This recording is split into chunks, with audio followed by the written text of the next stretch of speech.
Key point 1. Don't allow yourself to get caught up in being nice to everyone that you lose your own identity. When we hear the word nice, our minds light up green. Nice is good. It is something we should aspire to be and teach our kids the same. However, is that true? Let us consider a time when you had to be nice. What did it mean? Say you were visiting a colleague you don't like because they are egotistical and a show-off. You step out of the car and see this colleague has an ice sculpture of themselves gracing the entrance of their house. Your face cringes with distaste, but your spouse nudges your side. Remember to be nice, they scold you, causing you to correct your expression immediately.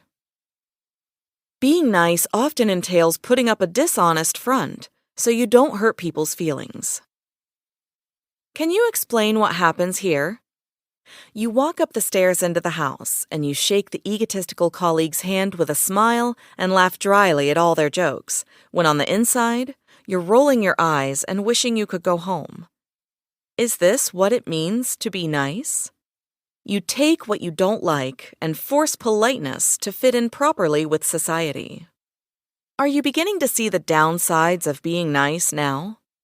It has you watching yourself, second-guessing yourself, looking at the faces of others, and trying to remain acceptable. In this summary, we'll learn how detrimental the desire to be nice to everyone can be, and the helpful ways to put yourself first and treat yourself better. Being nice does not come out of goodness or high morals.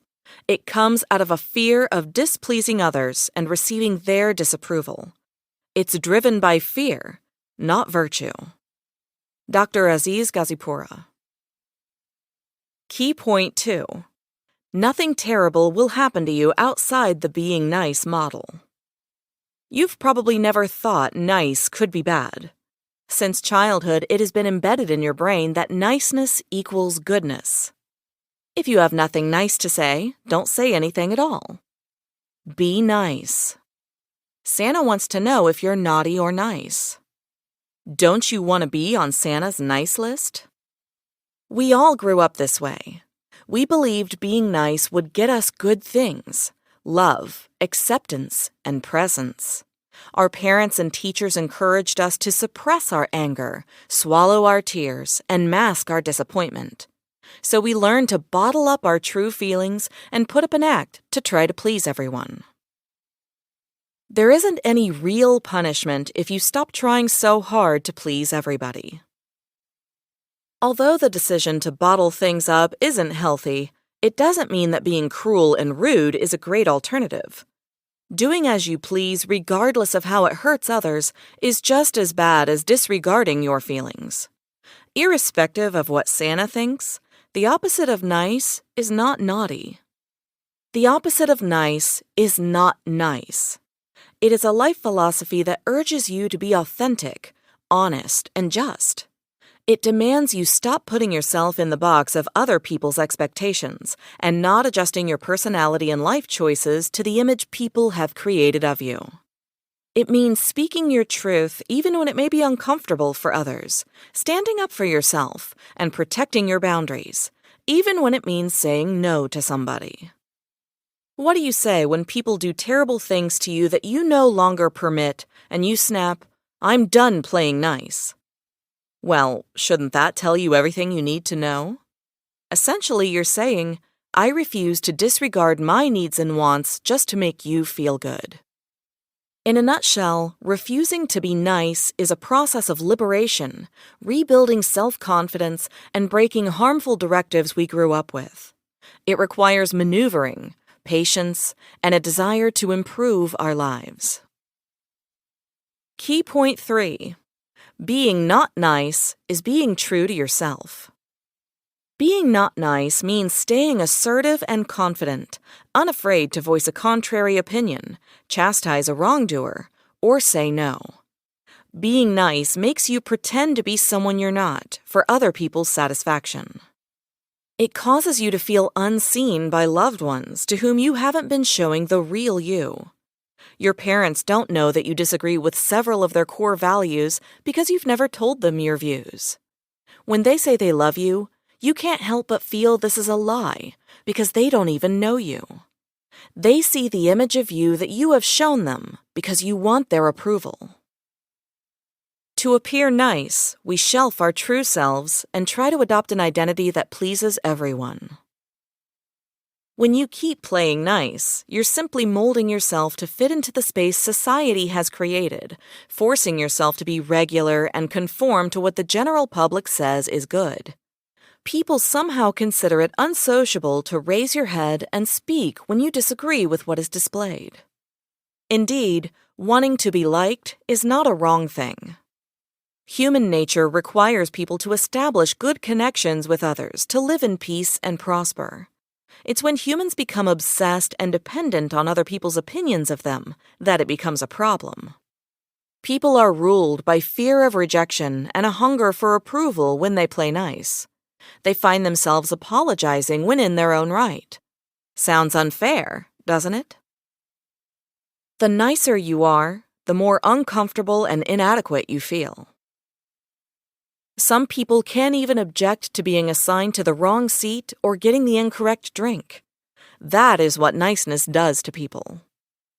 On the other hand, not nice means that you choose to be polite, you decide to help, and you know it is your decision whether to say yes or no. So when you do good, it comes from a place of power and will. It's good to be good, but only when it comes from your heart. I'm going to face whatever discomfort I need to face, learn whatever it is I need to learn, do whatever it takes to feel more confident, powerful, and capable. Dr. Aziz Gazipura. Key point 4. Make a conscious decision to establish your boundaries and go after what you want. If you wish to break out of the cage of niceness, you must remind yourself that being not nice does not mean being mean or a horrible human being. It just means learning to do what's good for you. Putting yourself first might seem selfish, but you deserve premium treatment. To be free of the niceness cage, you must take 3 steps. 1. Decide not to be nice. Breaking out of the niceness cage is a conscious decision. You have to make up your mind to stand up for yourself, say what you want, and enforce your rights. 2. Do the not nice things that you usually are too shy to try. It is not enough to convince yourself that you want to do these things. You have to do them. You should list all the not nice things that would help you become more authentic. 3. Work through the internal backlash afterward. After you do these not nice things, you will inevitably feel guilty. You only know this way. It is all that you know. Do not allow these thoughts in your head from years of social conditioning to break your resolve. If you consistently follow these 3 steps, you will become more assertive, confident, happier, and authentic. Being not nice comes with a lot of benefits for you and your self-esteem ultimately. Once you have completed these 3 steps, you must focus on 2 essential parts of being not nice. Establishing boundaries. Boundaries are essential to have a happy, successful life. Setting boundaries makes it clear to each person what they can or cannot do based on how comfortable you are with them. Going for what you want. Too many of us are afraid to go after what we want, overthinking and worrying about what people think of us or our choices. It is essential to learn not to fear rejection. If you try and get a no, know that you tried. Don't lay in bed thinking about what if. Make a conscious effort to go after what you want. Key point 5. Learn to protect your boundaries, despite what niceness social conditioning tells you. The inability to say no is a very normal thing in our society.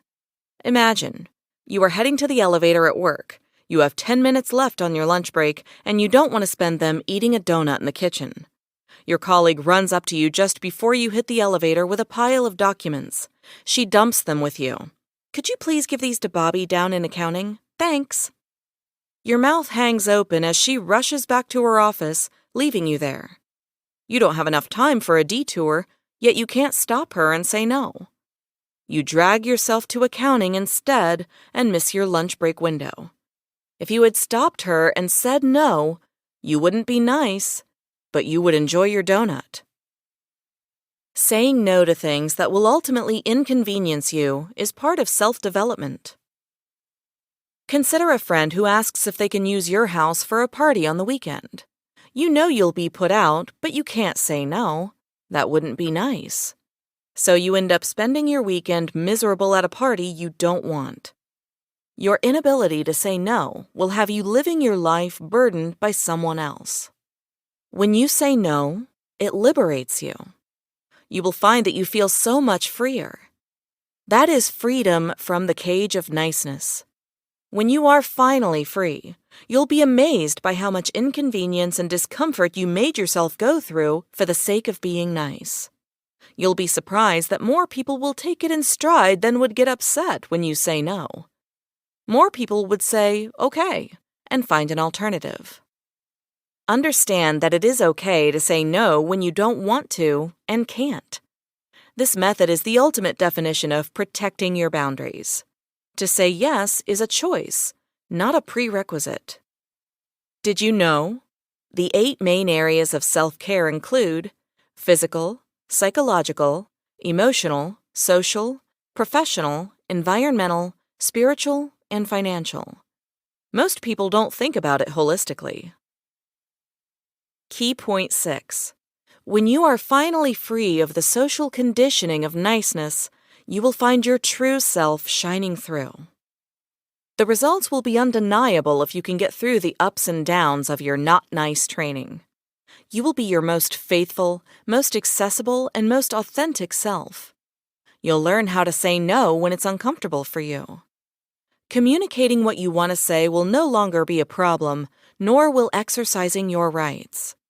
You will finally have the power and assertiveness to go after what you want and still be kind and polite. The difference is it would be from an authentic and powerful place of choice. When you choose to do what is best for you, you will see a newer version of yourself shine through. For example, imagine your roommate has once again left the unwashed dishes in the sink, even though it was their turn to wash them. They ask you to clean them because they must rush off on their date. Tell your roommate, "My time is just as valuable as yours, and I will spend it on my priorities. If you can't wash the dishes now, you can do that when you get back from your date, since it's your turn today." That way, you say no respectfully. Don't let yourself be manipulated. Prioritize your interests over others, and stand your ground. By being your true self, you will finally feel seen. And when your loved ones look at you, they will see the real you, not some carefully crafted character you try to portray. When they say that they love you, you will believe them because you know that they have seen who you are and love that person. Being true to yourself by being not nice can help you build better relationships based on openness, honesty, and authenticity. It would help you do better business, be firmer, get more work done, assess performance properly, and criticize without feeling guilty. Love will shine through. Not playing nice and being authentic is the key to building your life properly. There is only one you, and the way you think is unique, so you should not force yourself to fit into the cast by playing nice. Live true to yourself and be happy. Conclusion. We all consider niceness a good thing, but it's one of the worst things we practice. The conclusion isn't to say that, in context, niceness is a bad thing. The problem is how we've gone about practicing it.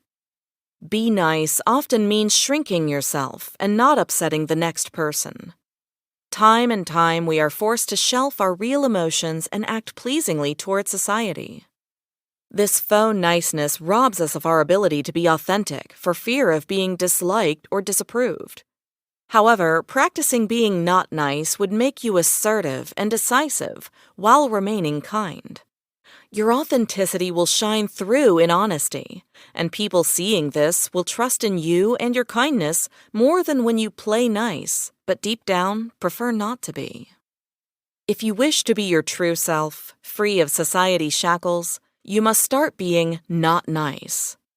Being not nice isn't the same as being mean or naughty.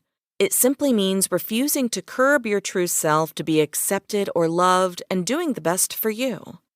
Many forcibly restrict themselves and do more to please others instead of doing what is best for them. These people believe that this is what it means to be nice, but they aren't being very nice to themselves. So stop sabotaging your happiness. Practice self-love, be kinder to yourself, and put your interests first. Try this. The next time you feel bad after practicing being not nice, make a joke out of it in your mind. You can also take time to do things that please you, like bubble baths, baking, or having movie nights with friends at least once a week.